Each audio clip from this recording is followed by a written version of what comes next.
आज की कहानी है परमात्मा की लाठी। एक साधु महाराज वर्षा के जल में प्रेम और मस्ती से बड़ा चला जा रहा था।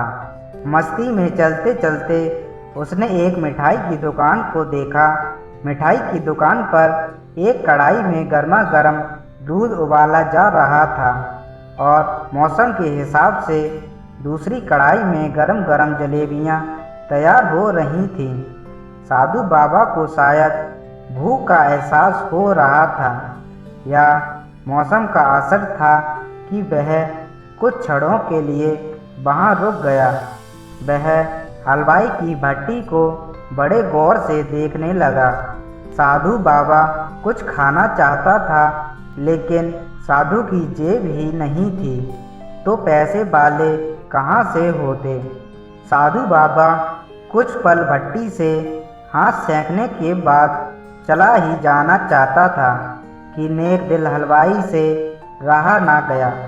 उसने एक प्याला गर्म दूध और कुछ जलेबियां साधु बाबा को दे दी। मंगल ले, गर्मा गर्म जलेबी या गर्म दूध से खाएं। और फिर हाथों को ऊपर की ओर उठाकर हलवाई के लिए प्रार्थना की और फिर आगे चल दिया। साधु बाबा का पेट भर चुका था। दुनिया के दुखों से बेपरवाह वह फिर एक नए जोश से बारिश के गंदले पानी की छींटें उड़ाते चला जा रहा था। वह इस बात से बेखबर था कि एक युवा नवविवाहित जोड़ा भी वर्षा के जल से बचता बचा उसके पीछे चला आ रहा था। एक बार इस मस्त साधु ने बारिश के गंदले पानी में जोर से लात मारी। बारिश का पानी उड़ता हुआ सीधे पीछे आने वाली युवती के कपड़ों को भी हो गया। उस औरत के कीमती कपड़े कीचड़ से लथपथ हो गए। उसके युवा पति से यह बात बर्दाश्त नहीं हुई, इसलिए वह आस्तीन चढ़ाकर आगे बढ़ा और साधु बाबा के कपड़ों को पकड़कर खींचकर कहने लगा, अंधा है, तुझको नजर नहीं आता? तेरी हरकत की वजह से मेरी पत्नी के कपड़े गीले हो गए हैं और कीचड़ से भर गए हैं।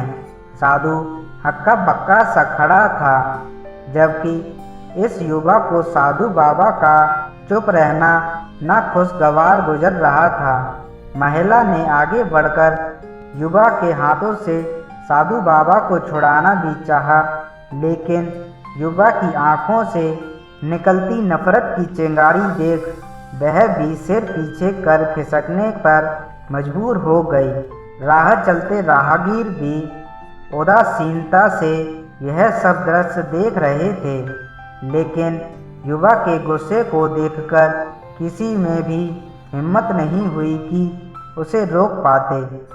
और आखिर जवानी के नशे में चूर इस व्यक्ति ने एक जोरदार थप्पड़ साधु बाबा के चेहरे पर जड़ दिया।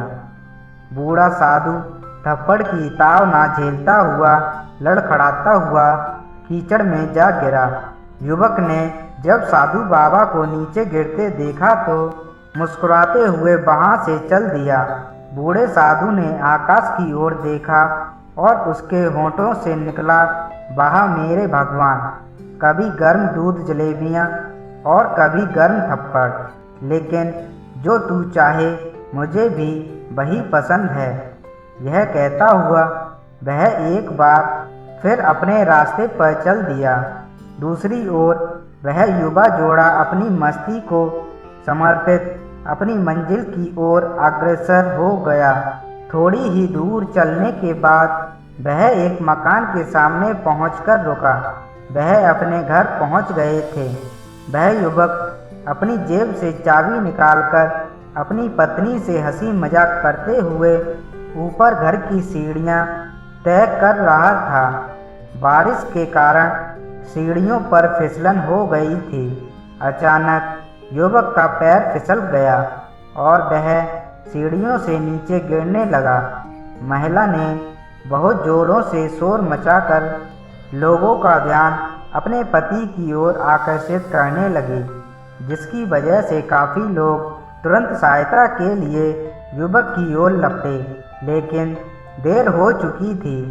युवक का सिर फट गया था और कुछ ही देर में ज़्यादा खून बह जाने के कारण इस नौजवान युवक की मौत हो गई। कुछ लोगों ने दूर से आते साधु बाबा को देखा तो आपस में कानाफूसी होने लगी कि निश्चित रूप से इस साधु बाबा ने थप्पड़ खाकर युवक को श्राप दिया है, अन्यथा ऐसे नौजवान युवक का केवल सीढ़ियों से गिरकर मर जाना बड़े अचंभे की बात लगती है। कुछ मनचले युवकों ने यह बात सुनकर साधु बाबा को घेर लिया।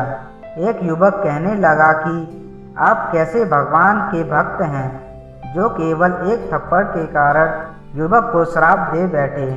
भगवान के भक्तों में रोष गुस्सा हरगिज नहीं आता। आप तो जरा सी असुविधा पर भी धैर्य ना कर सके। साधु बाबा कहने लगा, भगवान की कसम, मैंने इस युवक को श्राप नहीं दिया।